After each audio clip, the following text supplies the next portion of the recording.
Oi, gente, tudo bem com vocês? Então, professora Ciomara, vamos estudar juntos mais duas funções químicas. Nós vamos estudar hoje os óxidos e os sais. Vamos lá? Então, nós temos, os compostos, né, que eles têm óxidos, tem dois elementos, é um composto binário, tá? Eles têm dois elementos químicos diferentes, um é o oxigênio, e somado com outro elemento, tá? Então, isso é um óxido. O óxido se forma pela combinação do oxigênio com quase todos os elementos da tabela periódica. Olha que legal. Mas, né, ele pode se ligar com elementos iônicos ou covalentes, certo? E esse óxido, ele não conduz eletricidade. Nós vamos ver agora alguns tipos de óxidos que nós temos na natureza. Um conhecido é o peróxido. Ele é utilizado, né, em limpezas. O mais conhecido é o peróxido de hidrogênio, H2O2, parecido com a água, mas tem um oxigênio a mais. Por quê? Ele é aquele utilizado para fazer limpeza de ferimentos, de feridas, tá? E também para descolorir pelos e cabelos, tá? Depois nós temos o dióxido de silício, dois oxigênios mais o silício. Dois oxigênios mais o hidrogênio. Sempre um oxigênio mais algum outro elemento, tá? Então, o que é o dióxido de silício? Ele é encontrado na crosta terrestre, né? E ele está presente nos cristais, nas rochas, na areia. O silício, que faz o vidro, tá? Esse aqui. Nós temos também o óxido de cálcio, que é o cal virgem, que é utilizado na agricultura para diminuir a acidez do solo. Nós vamos ver isso depois, tá? E também para fazer argamassa em construção. Aí nós temos o óxido nitroso, que é um gás, né, que deixa as pessoas eufóricas, né? Mas também pode trazer sérios problemas à saúde. E ele também é anestésico, tá? Então tu põe ali esse óxido e a pessoa fica então anestesiada, tá? Próximo. Outros óxidos. Nós temos o dióxido de enxofre. Ele é conhecido, tá, para branquear então algumas substâncias e ele se transforma, tá, em ácido sulfúrico. Ele é conhecido também na chuva ácida. Esse dióxido de enxofre, ele é largado na atmosfera por algumas indústrias e quando ele entra em contato com a água da chuva, é ele que vira ácido sulfúrico, por isso chuva ácida. Assim como o ácido nítrico também acontece a mesma coisa. O óxido nítrico, né, se transforma em ácido nítrico da mesma forma. Nós já falamos sobre isso também. Tem o monóxido de carbono, que ele é utilizado na metalurgia, mas ele também é solto quando o diesel é queimado. Solto, né, quando o combustível diesel é queimado, então o que acontece? Aquela fumaça preta dos carros a diesel é o monóxido de carbono. Ele, diferente do dióxido de carbono, que é esse daqui, que é o gás carbônico, ele faz parte então do nosso corpo, a gente devolve ele para a atmosfera e não faz mal para nós, porque a gente tira ele do corpo.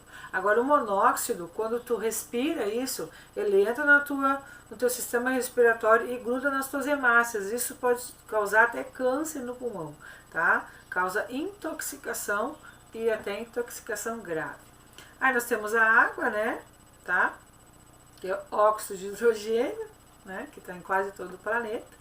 Nós temos o óxido de zinco também, que é um pozinho branco, utilizado aqui, nos palhaços, esse pozinho, tá? E também como protetor solar, porque ele não permite a passagem dos raios solares, o UVA e o UVB, tá?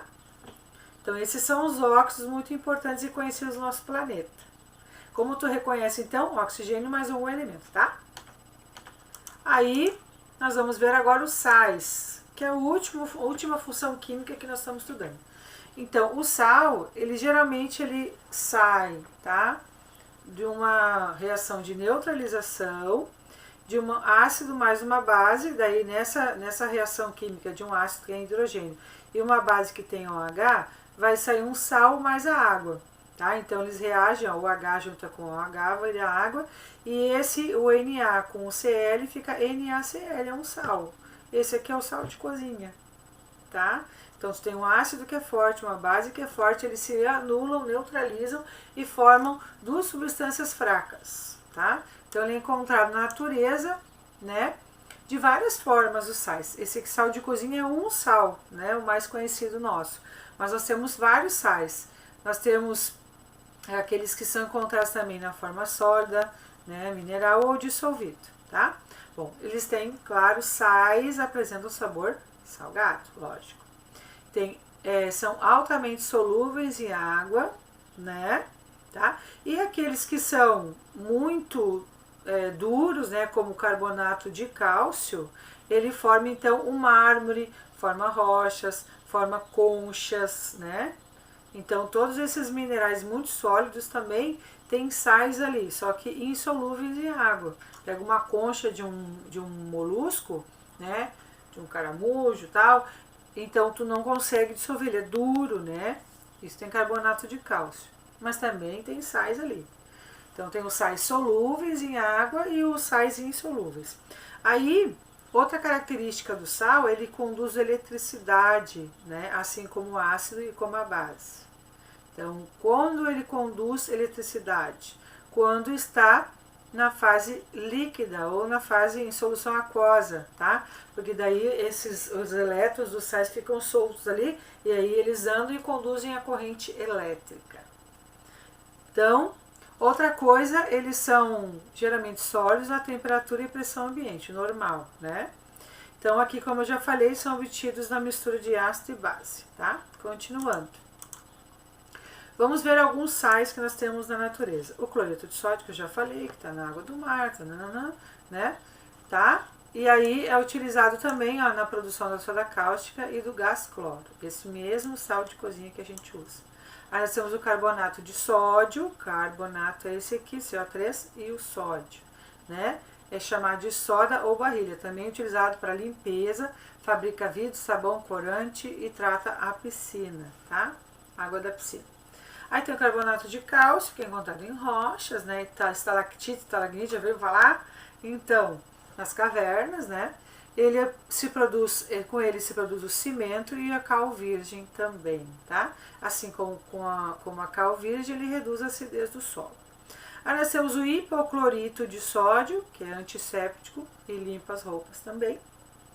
E o sulfato de cálcio, que é usado para é o sal que é utilizado no gesso para imobilizar um braço quebrado, uma perna quebrada. Então é o gesso, é o sulfato de cálcio, tá? Então ele imobiliza ali um órgão que esteja com fissura ou até um problema maior, né? Bom, aí nós temos outros sais aqui, o bicarbonato, que ele é antiácido, tá? O carbonato de amônio, expectorante, o carbonato de lítio, que é antidepressivo, então as pessoas que têm problemas de depressão, na medicação eles tomam lítio, né? Que é para ajudar na normalização da depressão.